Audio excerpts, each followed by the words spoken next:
Notre réunion du Conseil des droits de l'homme a quelque chose de terriblement ironique. Au moment de leur création, ce Conseil et le Haut Commissariat des Nations unies aux droits de l'homme marquaient un nouveau jalon dans nos efforts communs pour faire progresser les droits de la personne, l'égalité des genres, le droit des Autochtones, le droit des personnes handicapées, de la communauté LGBTQ2 et de tous ceux et celles qui cherchent à affirmer et à protéger la dignité humaine. Il s'agit là d'une longue quête dont l'origine remonte au début de la civilisation humaine et, dans l'histoire récente, elle a été marquée par les grands revers que nous avons subis dans les terribles guerres qui ont mis à mal tant de gens. Madam President, the terrible irony is that we meet at such a terrible moment. The capital of a sovereign and equal member state, Ukraine, is under direct threat. Explosions are being felt as many seek refuge in underground subway stations.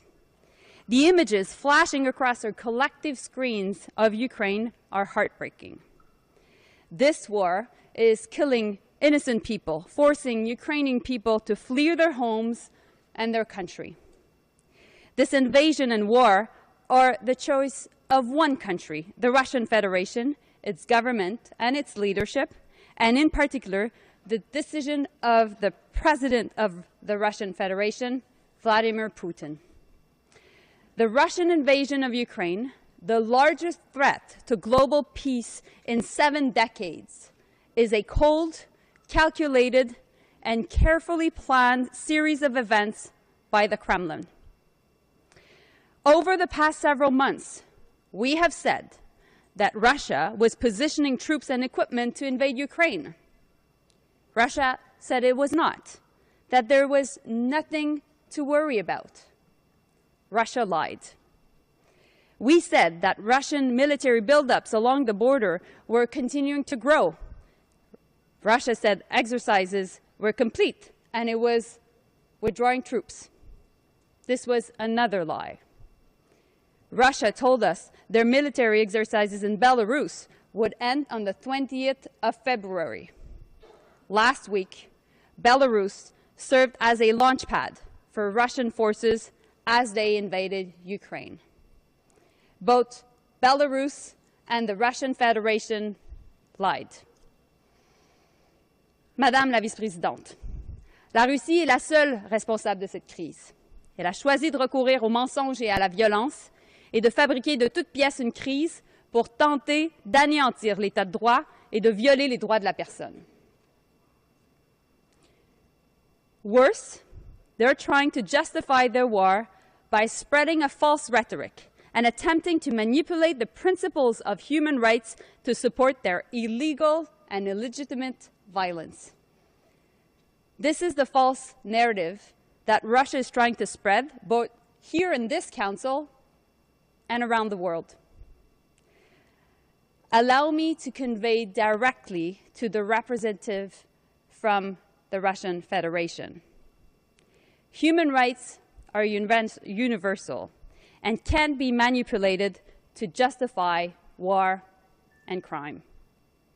Russian-speaking Ukrainians and Ukrainian-speaking peoples are the first and foremost global citizens and entitled to the same fundamental right to live peacefully under international law. This is what this Council stands for. This is what Canada stands for. The Russian regime is challenging the international system of peace and law and the very charter that we have been building since the end of the Second World War. Russia has tried to make a mockery of our international system to force a reversion to a might-make-right world, and we will not allow this to happen. Madame la Présidente, rappelons-nous quelques-unes des choses extraordinaires que nous avons faites ensemble. Nous avons signé des traités, convenu de déclarations, ratifié des pactes et bâti des institutions. Nous avons laborieusement construit un système multilatéral qui repose sur 2 principes clés. Le premier, tous les États sont égaux et souverains. Et le deuxième, les droits fondamentaux sont universels et essentiels pour la dignité humaine.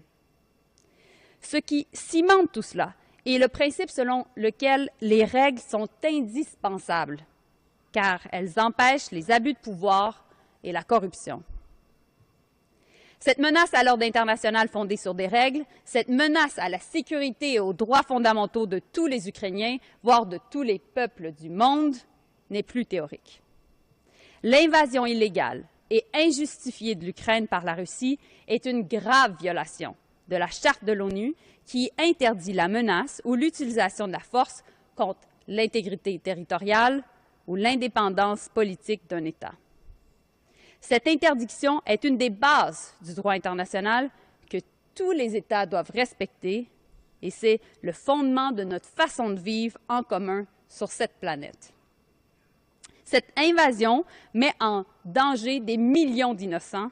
Leurs droits fondamentaux à la vie, à la liberté et à la sécurité ont été violés. Canada stands by Ukraine and Ukrainians as they fight for their freedom and for their right to choose their own future. We have also seen widespread reports of Russian citizens themselves gathering in the squares and streets across the country to denounce this illegal and illegitimate invasion. They have been met with violence and unjust arrest. We call on Russia to respect the human rights not only of Ukrainians, but also of its own citizens, who by thousands have taken the streets in protest of this unjust war. Russia's invasion of Ukraine makes the work of protecting human rights even more urgent. The protection of civilian lives must be the highest priority for this international community. We continue to call on Russia to cease its attack immediately. No more lives should be lost. Ukraine's sovereignty and territorial integrity must be respected. The democratic will of the Ukrainian people must be upheld, and their human rights must be truly protected. Today, as millions of Ukrainians suffer the indignity of war, we too face our own responsibility to speak up and to act, to demand in the name of humanity that Putin's Russia end this madness. The world is watching, and future generations will remember how we confronted this moment.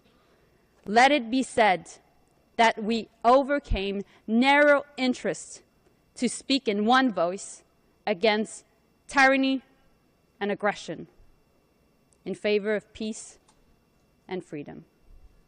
Merci. Thank you.